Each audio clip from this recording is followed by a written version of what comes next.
Born and raised in Raleigh, she has been working in the mental health field for about 7 years and opened her own practice in 2020. Her top 3 areas of focus in her current practice are relationship concerns, anxiety disorders, and substance abuse. Let's welcome Monique Porter.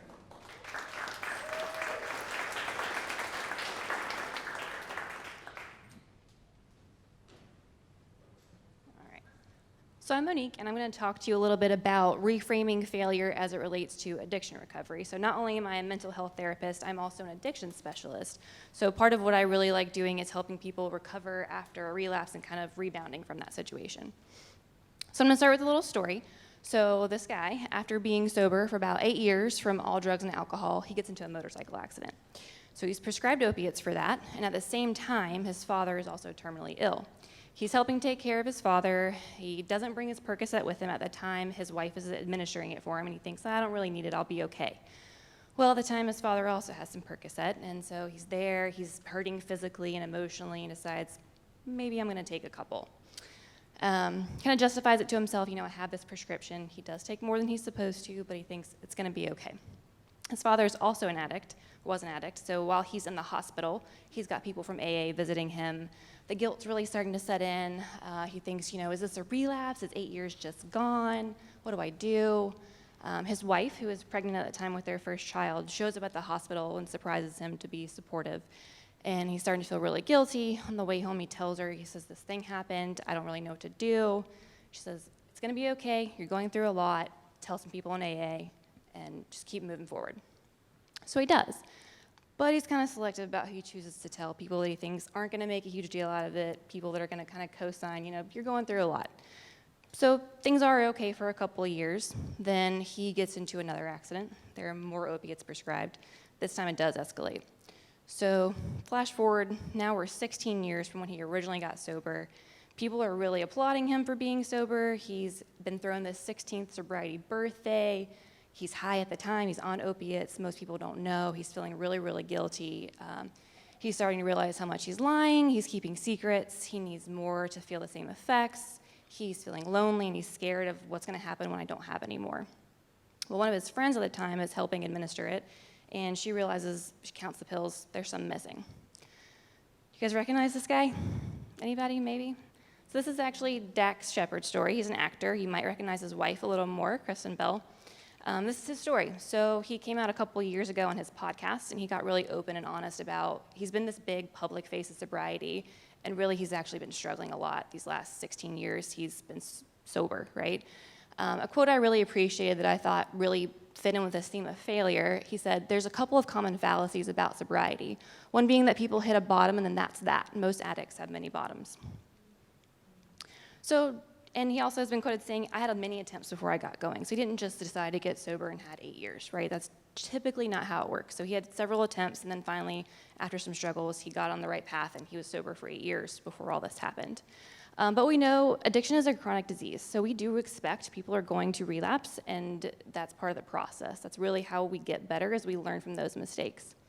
Part of that is because we do know that addiction changes people's brains. It makes it really hard when people are confronted with a craving to have that self-control.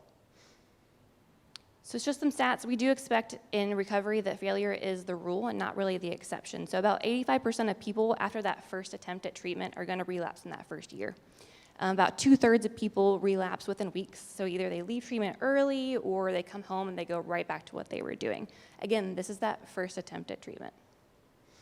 So people are going to fail several times before they're successful. There have been some studies. One found that about 50% of people needed only 2 attempts at treatment, but there was an average of 5. So I say all this to say, one thing I really like helping people understand when they come to me after a relapse is every failed attempt is really a step closer to success. If we really break it down and think about what did we learn, what went wrong, like what do I need to change, what do I need to do differently this time, what worked, what didn't work, how did I stay sober for the time that I did. There's so much valuable lessons, right? There's always a message in the mess. And we do know that relapse rate is not a valid predictor of someone's long-term success. It's going to happen. It's really about how you handle that and how we move forward. It really makes people successful. And in general, as a mental health therapist, what I really like helping people really understand is your failures not only don't define you, they're often an essential step in getting where you're going. We learn from those things. We wouldn't be who we are if we didn't make those mistakes. Some resources, I'm sure most people know someone who's struggled at some point with addiction or mental health. SAMHSA is a really great resource. They have a national helpline. They also have a treatment locator on their website if anyone ever needed that. Thank you. Questions for Monique? I see one right here. And then I'll move over that way. So, former nicotine addict for 20 years. Yeah, that's one of the toughest ones. How does language, how do you use language for addicts that is helpful or not helpful? What are the differences between those two? Oh, that's a good question. I think being really understanding, so using language that isn't, I don't want to say too harsh, but kind of helping people understand and treat them like a person and not like their disease, if that makes any sense. Just trying to be really open about not beating someone up for their mistakes, not treating them and labeling them, and the stigma is the biggest thing. So any way you can kind of work around using language that doesn't feel so stigmatizing. Did you have a question over here? Over here. How can the lessons during these failures be most informative for future success? So I think we learn from those failures, right? Like if we don't sit down and like pause and really think about what did I do, how did I get here, then we don't learn anything from it. But if we sit down and really take the time to examine those things, there is so much valuable information when you really do the work. Other questions? I don't want to neglect this side of the room either. See one back here.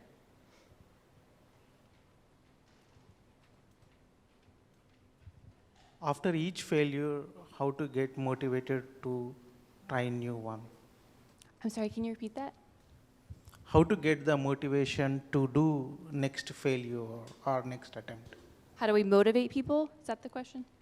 After one failure, motivation to kind of go on to the next. Yeah, I think that's a really great question. So that's part of what I do. That's part of my job as a therapist, is helping people find that motivation. I think it depends on the person, what's going to motivate them as an individual. Everyone's motivated by different things.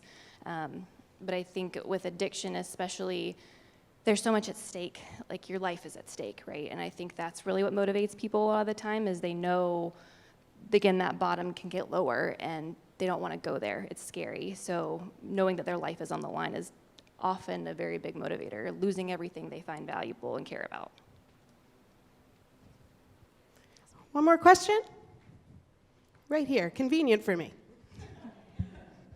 Hey, so I'm a really big fan of Armchair Expert, and Yeah. most of the time Dax Shepard talks about addiction in a more social way, and one of the things he struggles is with acceptance.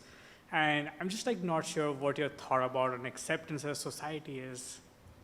Yeah, I think acceptance is a big piece. So I think a big piece in general is that community aspect, right? That is what helps people tend to stay sober. And once they find that community, AA is a big one. It doesn't have to be AA, but people find that accepting community is often really how they heal. So I think that's a key piece in recovering, especially from addiction.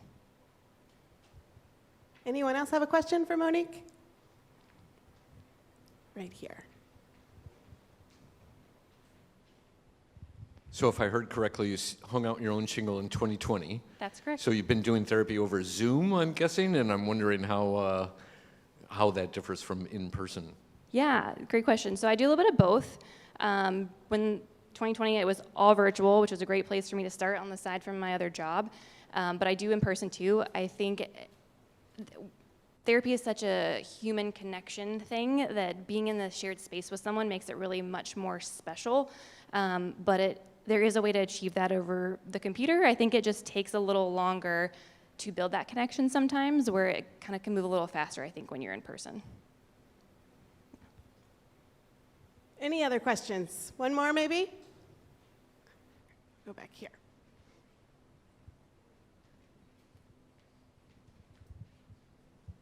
I guess like even, Over Zoom, like, what is your way of like building relationships with patients that they trust you enough to be like motivated to quit their addiction? Good question. I think therapy is all about connection and finding the right fit for you. And I think even through Zoom virtual meetings, I show up and just try and be my genuine self. And I think people can feel that. And I'm not always going to be a great fit for everybody, but I think that when I am and that person, there's kind of a connection there that even through a computer you can kind of pick up on, and it works. Thank you, Monique. Thank you so much.